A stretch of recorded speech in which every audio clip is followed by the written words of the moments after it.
Salut, bienvenue dans Jeu de Puissance. On va parler des Penguins de Pittsburgh. Les Penguins de Pittsburgh qui ont gagné la Coupe Stanley en 2016 et en 2017, qui restent sur une belle saison régulière la saison dernière. Ils ont fini 5e la saison dernière de la Ligue, 5e de la Ligue, 2e de leur division. Les Penguins de Pittsburgh qui vont rechercher à retourner en play-off et surtout à essayer de passer un premier tour, car depuis la dernière Coupe Stanley en 2017, ils n'ont jamais réussi à passer ce fameux premier tour des playoffs. Et pour cela, le directeur général Ron Hextall a gardé le même noyau, toujours le même noyau qu'on commence à connaître, bien sûr, Sidney Crosby, Malkin et Chris Letang. Malheureusement pour eux, ce noyau commence à vieillir et surtout, ils sont moins solides qu'avant, on peut le dire. Et d'ailleurs, Malkin s'est fait opérer et donc il sera absent au moins 2 mois, Sam Malkin. Bon, la saison dernière, il avait déjà été très absent. Comme on le voit, ce noyau n'est pas si solide que ça. Chris Letang en défense, c'est plutôt pas mal. Et Sidney Crosby, lui aussi, s'est fait opérer du poignet. Normalement, il ne devrait rater que début octobre, le début de la campagne des Penguins de Pittsburgh. Il devrait rater 4 à 5 matchs. On va regarder tout de suite l'attaque. Donc j'ai mis Sidney Crosby car il devrait rater que 4 à 5 matchs. Bien sûr, une première ligne qui a été flamboyante la saison dernière, la plus intéressante. Jack Kenzel, Sidney Crosby et Brent Rust. Sidney Crosby qui reste le meilleur joueur de cette franchise. 62 points la saison dernière, 24 buts, le meilleur buteur des Penguins de Pittsburgh. Si Sidney Crosby n'est pas là, c'est Jeff Carter qui devrait prendre sa place sur cette première ligne. Jeff Carter, c'est quand même pas Sidney Crosby, et lui aussi, il commence un peu à vieillir. Lui aussi, c'est un vétéran. Quand on parle de jeunesse du côté des Penguins de Pittsburgh, eh ben, on peut chercher, il n'y en a pas vraiment beaucoup. Ils sont allés chercher Brock McKinn des Hurricanes de la Caroline. Ça, c'est pour la profondeur, comme Dominique Simon, comme Danton Heinen, mais c'est pas des joueurs top 6.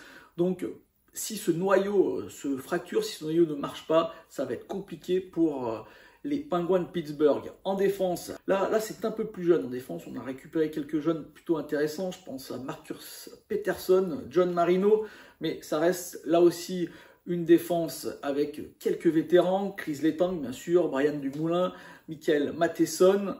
Et on verra peut-être à la place de Mark Friedman, un Pierre-Olivier Joseph, qui a joué 16 matchs la saison dernière, un Québécois, qui a marqué 5 points, 1 but et 4 passes, et qui a même joué avec Chris Letang sur le premier duo. Donc on verra sûrement en cours de saison si un de ces défenseurs se blesse, Pierre-Olivier Joseph. On va parler de ce qu'il y a au niveau des cages. Il y a Tristan Jarry et Casey DeSmith. Tristan Jarry qui avait très mal commencé la saison dernière, il s'est bien repris ensuite. Il a montré qu'il pouvait se reprendre après des débuts plutôt catastrophiques. Il a quand même gagné 25 matchs lors de la saison régulière. Malheureusement, il a été pris en défaut lors des playoffs et ça a coûté, entre autres, c'est pas que de sa faute, mais ça a coûté, entre autres, la qualification pour son équipe. Donc, Casey DeSmith, là aussi, c'est pas l'assurance tout risque. 2 gardiens qui, à mon avis, vont devoir prouver qu'ils ont le niveau NHL encore une fois. Ça va être un peu compliqué cette saison pour les Penguins de Pittsburgh. Et d'ailleurs, on passe tout de suite à mes prédictions. Mes prédictions pour les Penguins de Pittsburgh, si le noyau des vétérans reste solide, eh ben, cette équipe a toutes les chances de se retrouver en play-off, vu qu'ils ont montré année après année que les Sidney Crosby, Malkin ou les Chris Letang pouvaient amener cette équipe en play-off. Malheureusement, comme on peut le voir, ces joueurs se blessent assez facilement. Malkin n'est pas sûr de faire toute la saison. Crosby ne va pas commencer cette saison. Chris Letang peut lui aussi se blesser. Et là, ça serait la catastrophe pour les Penguins de Pittsburgh.